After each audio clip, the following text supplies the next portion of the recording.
A Companhia Nacional de Abastecimento divulgou hoje o 7º relatório sobre a safra 2023-2024, com queda de 8%, o que faz com que a produção alcance 294 milhões de toneladas, 25 milhões a menos em relação à safra passada. A soja apresenta nesse levantamento uma perda de 336 mil toneladas em relação ao último dado divulgado, e o milho, 1,79 milhão de toneladas. Agora, arroz, algodão, gergelim e sorgo apresentaram crescimento. A área plantada permanece estável na faixa de 78 milhões de hectares. Para comentar, vamos ouvir agora o Matheus Pereira, que é sócio e analista da Pátria Agronegócios. É isso mesmo, Matheus? Pátria Agronegócios, né? Exatamente, Valteno, exatamente. Pátria Agronegócios. Então, bora falar sobre esse levantamento. Ele diminuiu, o governo vem diminuindo essa projeção de crescimento à medida que os números vão chegando. A soja já está praticamente colhida, o milho bem plantado, mas já há alguns números assim em mente, né? A gente aqui acompanha dados das secretarias de Agricultura, dados da ProSoja, dados do governo federal. Você que tem contato com todos esses números, como viu esse mais recente levantamento da Conab? Olha, Valtena, temos sim ainda um pequeno percentual de soja ser colhido no Brasil, né? Cerca de 15% ainda está em campo, porém virtualmente, né, já estamos em reta final de colheita no país, né? Estatisticamente, no atual momento, já se dá, né, a capacidade de mensurar, né, o resultado final da safra brasileira, dado que esse remanescente não vai causar, né, grandes efeitos, né, significantes ao resultado total. A Conab, né, que atualizou os seus números hoje pela manhã, dentre as entidades oficiais, né, que estimam safra no Brasil, não só a Conab, mas também temos o Departamento de Agricultura dos Estados Unidos, tal do USDA, temos o IBGE. A Conab é onde tem, né, mostrado um pouco mais, né, de realidade de campo.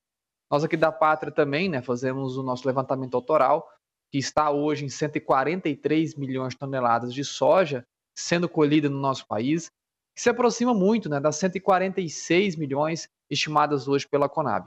De fato, uma safra problemática, um resultado que reduz, né, entre potencial produtivo, Valteno, e resultado final, quase 22 milhões de toneladas de soja que deixam de ser retiradas do campo por conta de calor excessivo, falta de chuvas em períodos cruciais de vegetativa e reprodução da soja, que vem resultando agora numa safra problemática, sim, porém a segunda maior quebra da história brasileira da soja no país.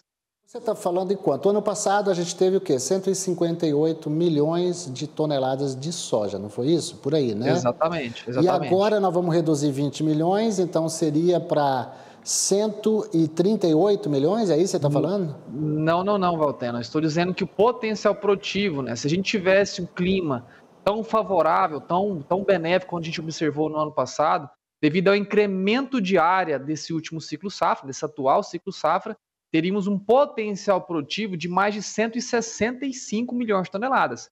Então, se realmente a gente teria um potencial produtivo sob condições regulares do clima de 165, estamos retirando algo em torno de 143 a 146 milhões de toneladas, a gente está falando aí de uma quebra de 20 a 22 milhões de toneladas. Então, mas pelo que a gente viu até agora, essa perda vai ser na faixa de quanto? 7 milhões por aí?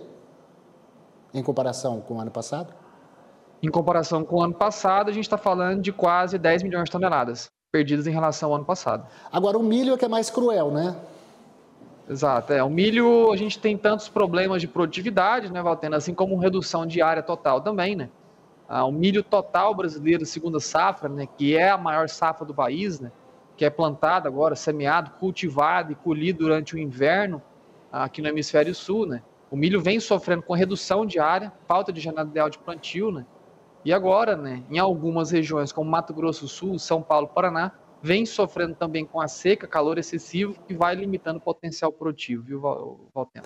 E eu acrescentaria algo mais, com a queda de preço, porque imagina você, com toda a perda de produtividade, perda de área, o milho continua com o preço lá embaixo. Por quê? Grande parte dessa queda por agora, Valtena, é por conta dessa dificuldade realmente que o mercado tem em mensurar a oferta total brasileira, né? ainda existem, Valtena, alguns órgãos não oficiais, entidades privadas, alegando que o Brasil possui potencial de bater mais um recorde de produção no país, né? O que na nossa percepção e nos olhos também da Conab se torna impossível. Infelizmente, né, não sei que matemática é usada pelo levantamento dessas entidades que alegam potencial produtivo recorde no nosso país, mas chover agora, clima favorável dentro do Mato Grosso, dentro do estado de Goiás, não faz brotar milha onde não foi colocada semente. Então, o grande problema da segunda safra brasileira agora é realmente a falta de área cultivada. Nós aqui da Pátria estimamos que somente o estado de Goiás tenha reduzido cerca de 20% de sua área total de milho segunda safra em relação ao ano passado. Dentro do estado do Mato Grosso, cerca de 13% de redução de área. Dentro do Mato Grosso do Sul, algo em torno de 9,5% de área a menos semeado com milho segunda safra. Então, realmente, não há como, né, a gente ter uma ampliação total da produção brasileira se os 3 principais estados produtores de milho segunda safra sofreram reduções graves, né, drásticas, significantes da área total. Não estou falando de produtividade. Então, realmente, essa incapacidade, essa dificuldade do mercado em enxergar a realidade, enxergar realmente um consenso, né, entre órgãos oficiais e órgãos privados que fazem o levantamento, é o que causa, né, tanta distorção no mercado e dificulta realmente a reação dos preços do milho. Matheus, o governo tem apostado o mapa numa produção recorde no Rio Grande do Sul e o ministro disse isso há cerca de um mês, que poderia recompor essas perdas. Como é que está o Rio Grande do Sul nisso e tem capacidade para isso? Olha, o Rio Grande do Sul sim possui um potencial produtivo, né, entre soja de acima de 20 milhões de toneladas, milho também, algo muito próximo a 16, 18 milhões de toneladas, que se torna sim um estado significante, sem dúvida alguma. Porém, muito longe, né, das 50 milhões de toneladas a serem produzidas dentro do estado do Mato Grosso, algo em torno de 15 milhões no estado de Goiás, algo em torno de 8, 9 milhões dentro do estado do Mato Grosso do Sul. Então, o Rio Grande do Sul, ele foi por muito tempo, né, nosso principal produtor de grãos totais, grãos secos no nosso país, porém o Centro-Oeste agora domina esse posto, né, em especial dentro do estado do Mato Grosso. Então, o Rio Grande do Sul ele está recuperando a tua safra em relação à catástrofe produtiva observada no ano passado, sem dúvida alguma. Porém, as perdas totais observadas por falta de área nesse momento aqui na região central do país não cria, né, esse fator de compensação. O Rio Grande do Sul, por si só, não tem a capacidade de recuperar, né, o que vem deixado de ser produzido aqui na região central do nosso Brasil.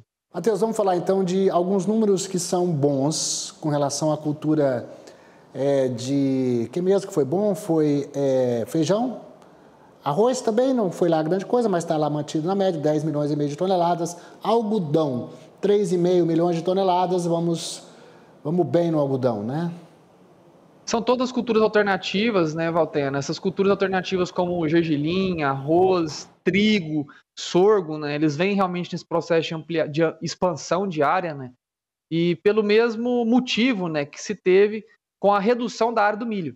Nessa segunda safra brasileira, né, que uma janela um pouco mais restrita de chuvas, né, existe uns prazos limites, né, onde o produtor, né, não consegue mais optar pelo cultivo do milho e vai procurando, né, essas culturas alternativas, que é o caso do gergelim, que é o caso do arroz, do girassol, do sorgo, né, onde não é mais capaz, né, produzir milho por falta, né, de tempo hábil de semeadura e falta de tempo hábil de desenvolvimento vegetativo daquela cultura, acaba optando por essas outras culturas, né? Como o caso do algodão também, em algumas partes da Rondônia, algumas partes do Mato Grosso.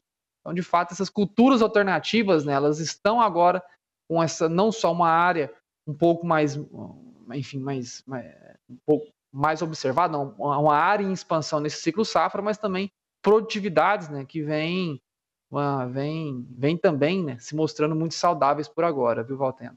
Matheus, você está falando de onde? De Goiânia. Ah, Goiânia, também, sou goiano. Obrigado pela sua análise aí, não deu tempo a gente falar muita coisa, queria falar de Mato Piba, mas o tempo aqui está correndo, a gente vai tocando o barco aqui, esperando o próximo boletim da Conab, aguardando o fim da colheita da soja e o desenvolvimento da lavoura do milho. Obrigado pela sua análise. Grande abraço, até logo, tchau, tchau.